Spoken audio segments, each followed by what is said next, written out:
Hey guys, Devin with ReefDudes. Now I haven't done an update yet this month on the Nano, and the month is coming to an end, so we're far overdue. So I want to give you guys a bit of a sneak peek and let you know what's been happening with the Red Sea Max Nano.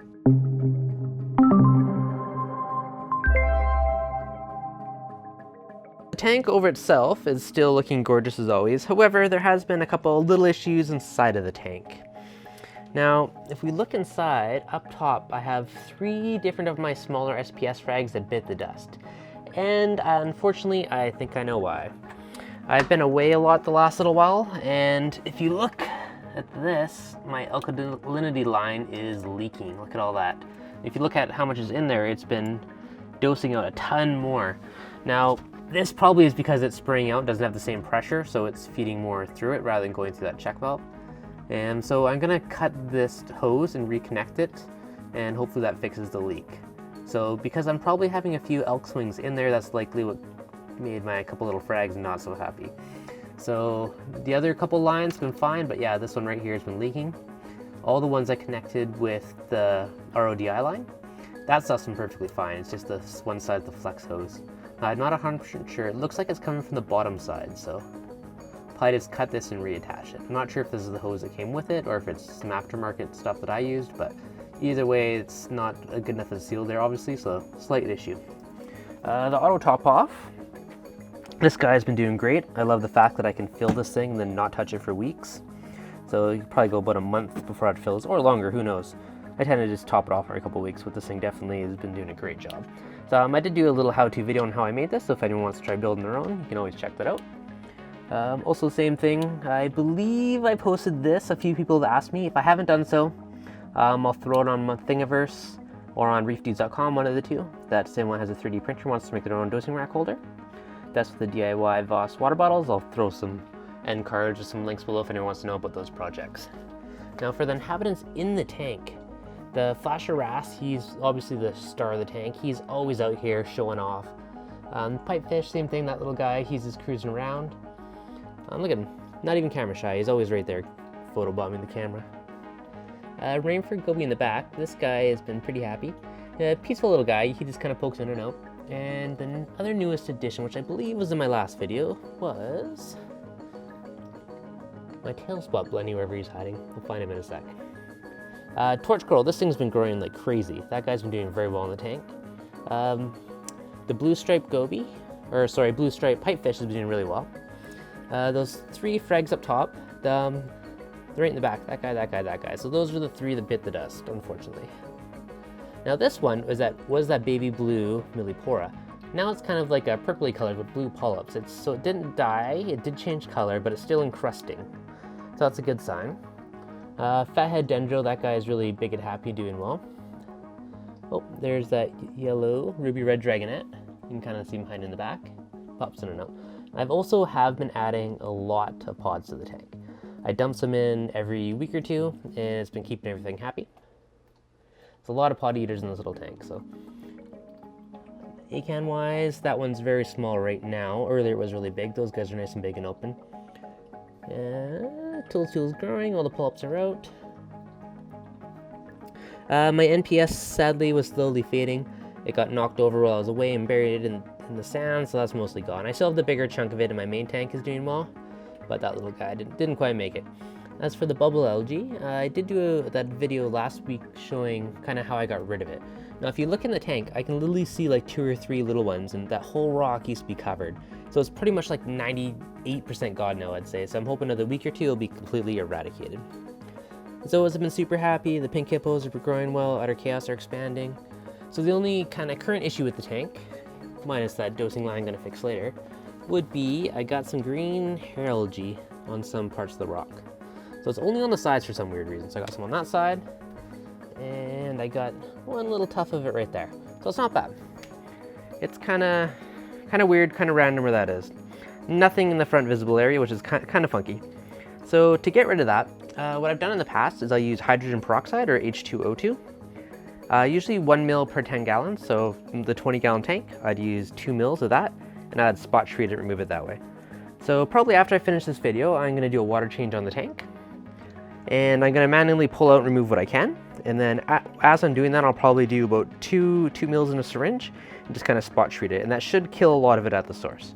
And I may do that every couple days until I finish eradicating it. So aside from that, it's the only little bits of algae. I mean, everything else is looking crystal clear. The sand bed's looking nice and clean. The fish are all nice and healthy. I did see Spike a couple days ago. He's my elusive little high-fin goby. Find him. Yeah, the ruby red's the other one that's very camera shy. Kind of hides the second he's off. Now, I did turn the lights up fairly white for video. This guy's normally purple and gold. He's actually very cool. He's a golden bangled torch. The wrasse has actually been growing really well too, so that's another one I've been happy with. So same with the Sunny D's. Those have been growing very, very well as well. That guy, that was the Hawkins Enchinata. It's kind of shaded. It's lost most of its color. It's more brown now. Probably because it's getting shaded and not getting enough light. So I may have to move him up or just let him grow out and see what happens over time. Now the fathead dendro, if you check this out now, there is 2 baby heads on it. So instead of the 2, I'm up to 4 heads. I got the big one, so you can zoom in a bit. And you got a little baby one out the side. And another baby one on the back. So we got 2 little baby heads, so that's really cool to see. And we got a few more in there. Rainford Goby's he's a cool little guy. I really dig him. He's super peaceful. Oh, there we go. There's our tail spot Blenny. This guy has a ton of personality. If you have never had one of these, I don't know, they kind of crack me up. They'll literally like poke out and be like, hey, what's going on, guys? And they'll like deep back in his little hole, and yeah, I don't know. He's always this like very curious guy. He's a fun one. So far they seem very hardy and pretty easy to care for. As for feeding the tank, I do feed frozen mysis. That's kind of my main thing. Sometimes I'll mix in a little bit of Canalus, and it does get pods quite frequently.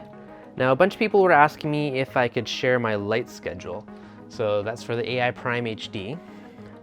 I posted a while ago on the Facebook group. If you guys want it, I'm not sure if I can export the file like you can with the Ecotech lights, but I can try it later. And if there is a way, I can either just post screenshots of it, or maybe I'll post the file on ReefDudes.com if anyone wants to, if there's a way to export and import it. So minus my issue with the bit of an alkalinity swing and losing my couple little frags, everything's been pretty happy. I'm very happy the bubble algae's gone because that was driving me nuts. So the next little battle is going to be dealing with that kind of green turf hair algae, whatever is on the side there.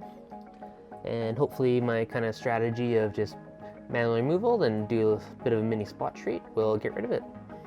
Now, just because I had that swing, I am going to go, once this video is done, I'm going to give it a 5-gallon water change. And then after that, I'll probably just retest it and try and tweak any of the parameters back to where they should be after that. And we're going to fix that dosing line. So that's in here. Now, I do have this. I did show this a while back, but I put on a really cool little motion-activated LED strip in here. So I was going to wire onto a door switch, but this literally I just open the door and it turns on. My hand's out, 30 seconds later it turns off. So that's been really cool for the stand. So super easy way to do a cabinet light. That was like 12 bucks. It's off Amazon, I think. It was super cheap. Now on the tank, I'm also testing out a controller. And over here, this guy is like E-Coral. So I was sent this to kind of test out and do a review.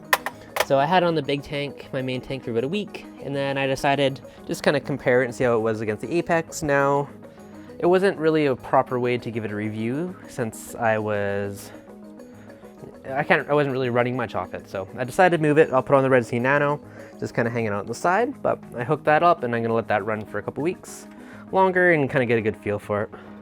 One actually cool thing is they do have a little water sensor here. It uses an ultrasonic sensor to sense your water level.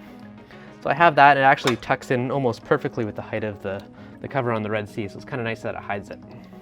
Beside that is basically all my probes are just kind of hanging out in there for now. More just monitoring the tank. The biggest thing I've been using it for on this little tank so far is just feed mode. There's been a number of times when I've turned off the skimmer and the flow, which you do with these 2 switches, when I feed the tank. And then I'll go out and forget about it for a couple hours, and the tank spin off a little longer than I'd like without flow. So that should kind of remedy that for me. Otherwise, guys, if you have any questions on the tank, as always, let me know in the comments below. And if there's any things you want me to talk about specifically or dig into deeper on the next video, always happy to do so. But yeah, overall the tank's been happy, minus that. Alkalinity deals, a couple lines I'm gonna fix. We're testing out the controller, see what that's gonna do. But the tank overall is happy.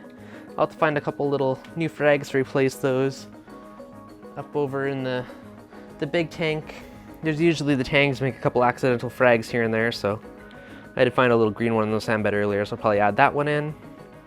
And maybe I'll frag a couple little branches off to add a couple more branches to the Nano.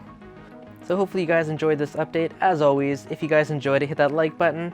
And if you haven't done so, make sure you guys subscribe and hit that bell to keep up to date for future videos from ReefDudes.